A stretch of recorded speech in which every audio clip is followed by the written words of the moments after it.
Salut, bienvenue sur le module numéro 3 de la chaîne YouTube de la gamme MMS Honey Wildfire. Donc ce module numéro 3 est dédié à la présentation de l'écran tactile des tableaux. Donc là en l'occurrence tu as sous les yeux une H4YA et on va s'intéresser au menu que tu vas pouvoir retrouver sur cet écran tactile.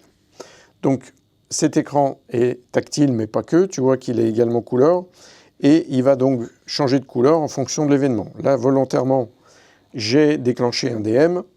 Tu vois que le tableau est en feu, donc j'ai un écran rouge qui m'indique évidemment l'adresse du point et le fait qu'on est sur une détection incendie. Voilà, en cas de dérangement, j'ai un écran jaune. En cas d'alarme technique, j'ai un écran bleu. Donc l'écran varie en fonction de l'événement. C'est un écran tactile.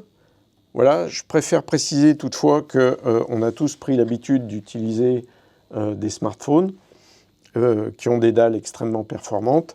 Là, on est sur une dalle industrielle, donc je te conseille quand même vivement d'utiliser un petit stylet pour rentrer dans les menus. Moi, personnellement, j'utilise une clé de DM, ça va très bien, d'accord ? Et donc, lorsque tu vas rentrer dans les menus, on va voir les principales rubriques. Donc, lorsque tu es passé en accès niveau 2, tu as accès à tes menus, tu rentres dans tes menus. Donc, le premier ici, version, va te permettre de lire tes versions logicielles.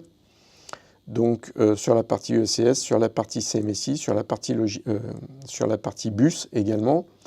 Donc, ton menu version, c'est de la lecture, ça te permet de connaître tes versions logicielles. Là, on est en juillet 2026, les tableaux H4YA sont livrés en version 1.12. Le reste de la gamme est actuellement en version 1.11. Voilà. Ensuite, tu as à côté la possibilité de régler la date et l'heure. Donc, tu bouges tes molettes comme ça et tu enregistres ta date. À chaque fois que tu vas enregistrer quelque chose, tu valides avec la petite coche. Et ensuite, quand tu veux sortir d'un menu, tu viens en haut à gauche et tu sors du menu dans lequel tu te trouves. Ensuite, tu as deux menus dessous qui sont importants, la partie maintenance et la partie configuration. Donc dans la partie configuration, lorsque tu accèdes, là, tu rentres dans un accès niveau 3. Donc l'accès niveau 3, c'est un code qui est le 0, 1, 2, 3. Voilà. Et qui te permet ensuite voilà, de pouvoir paramétrer les options générales du tableau. On verra ça lors d'un module suivant. Et puis de paramétrer tes fonctions UGA, CMSI. Et de l'autre côté, d'aller paramétrer tes fonctions ECS.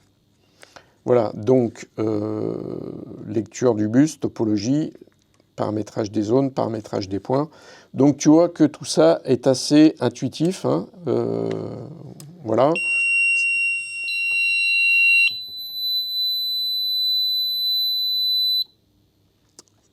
Et tu as ensuite un menu maintenance.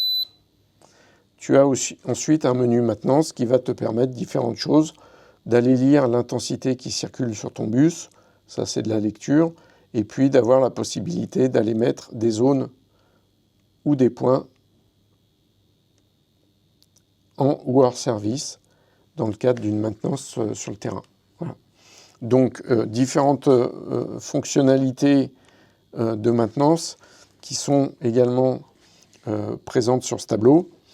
Et comme tu le vois, donc à chaque fois, tu peux sortir du menu en actionnant la petite coche qui se trouve en haut à gauche. Voilà. Donc on rentrera dans le module numéro 4 dans le détail de la programmation, ce que tu peux faire sur cet écran. Tu peux globalement tout paramétrer par le biais de l'écran tactile. Voilà. Tu as une autre option de paramétrage, c'est de paramétrer par le biais d'un PC, d'un logiciel et d'un cordon. Donc le logiciel est sur Internet, il est libre d'accès. Je te montrerai comment y accéder et comment le télécharger sur un module suivant. Tu peux donc tout paramétrer par le biais de ce logiciel. Il te faut par contre un cordon qui est ici, qui est le cordon qui s'appelle le KP-H. Voilà, c'est une référence. C'est un cordon un peu spécifique. Tu vois qu'ici, il a un embout. Voilà, il a un peu d'électronique sous cet embout. Et ce cordon va te permettre de te connecter directement au tableau à cet endroit. Voilà. Ensuite, tu te connectes de l'autre côté avec ton PC et tu peux paramétrer également ton tableau par logiciel. C'est toi qui vois. Tu as les deux options. Voilà, donc tu vas paramétrer quoi? Évidemment, tu vas paramétrer tes bus. Donc sur tes bus, tu vas pouvoir installer de la détection linéaire, de la détection automatique, des DFHS. Donc en détection linéaire, la gamme MMS est associée à toute la gamme OSID. Donc voilà, si tu utilises des OSI 10, OSI 90, tu devras les raccorder sur un dispositif d'entrée-sortie, donc celui-ci en l'occurrence. Voilà.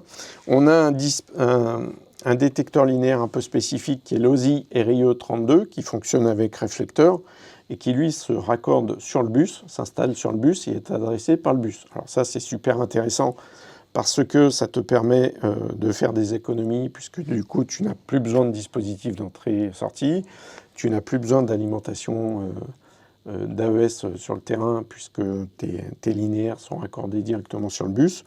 Voilà. Par contre, ça fonctionne avec une technologie catadioptre et ça nécessite quelques précautions de conception et quelques précautions d'utilisation.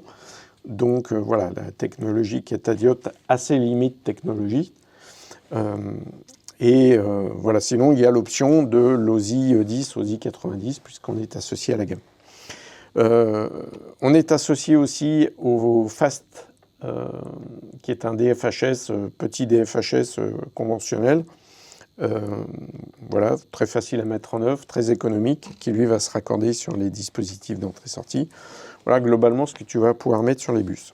On est sur tous ces produits sur de l'adressage mécanique, tu vois, tu règles ton adresse design unité par le biais de molettes que tu retrouves sur tous les produits, ici en l'occurrence. Et tu vas donc pouvoir paramétrer tes bus et puis ensuite paramétrer tes fonctions et tes sorties de mise en sécurité et ta fonction GA. Voilà pour ce module numéro 3 qui te présente un petit peu dans le détail les possibilités de cet écran que tu vas retrouver sur la H4YB, que tu vas également retrouver sur la H4Y2A. Voilà, avec beaucoup de menus de fonctions communes, ou tout du moins dans l'approche et dans l'utilisation, beaucoup de choses en commun. Voilà. Il reste que la H4YC qui se trouve sur le panneau derrière qui, elle, n'a pas d'écran, qui est la version conventionnelle. Donc, elle peut se paramétrer aussi soit en face avant, soit par le biais du logiciel. Personnellement, je te conseille quand même d'utiliser le logiciel. Le paramétrage en face avant est un peu compliqué dans le sens où il va falloir matricer tes zones de détection avec tes fonctions en fonction de combinaisons de touches. Donc bon, il faut avoir quand même un peu potassé la doc la veille pour paramétrer la C avec la face avant, mais bon, tu peux le faire. Sinon, même chose, même cordon. Le cordon est valable pour toute la gamme. Tu le connectes au même endroit sur la C et tu peux paramétrer ton H4YC également par le biais du logiciel et l'HBT. Voilà ce que je pouvais te dire sur ce module numéro 3. Je te donne rendez-vous au module numéro 4 où là, on va rentrer vraiment dans le paramétrage du tableau. À très vite. Ciao.